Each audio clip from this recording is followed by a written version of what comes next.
Reading ഡേയുടെ ഭാഗമായിട്ട് CKMNSS ഞങ്ങൾ റീഡിംഗ് അവർ ബോണ്ട് എന്ന് പറഞ്ഞ ഒരു പ്രോഗ്രാം നടത്തുന്നുണ്ട്. വായനയ്ക്ക് എവിടെയും അവർക്ക് ഒരു മോഡൽസ് കിട്ടുന്നില്ല. സോ ഫാമിലീസിനെ ഇൻവൈറ്റ് ചെയ്തിരിക്കുകയാണ്.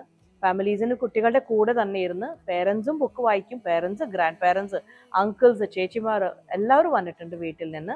അപ്പോൾ കുട്ടികൾ അവരും വായിക്കുന്നത് കാണുമ്പോൾ ഇവർക്കൊരു പ്രചോദനം ഉണ്ടാവും, ഞങ്ങളും വായിക്കണം. ഇന്ന് കുട്ടികളുടെ ഒപ്പം ഫാമിലീസ് മാത്രമല്ല, സ്കൂളിലുള്ള എല്ലാ സ്റ്റാഫ് മെമ്പേഴ്സ് അടക്കം ഇരുന്ന് 1 മണിക്കൂർ വായിക്കാനാണ് തീരുമാനം എടുത്തിരിക്കുന്നത്. അപ്പം തന്നെ ഒരു ബുക്ക് എക്സിബിഷൻ കൂടി ഞങ്ങൾ ഓർഗനൈസ് ചെയ്തിട്ടുണ്ട്.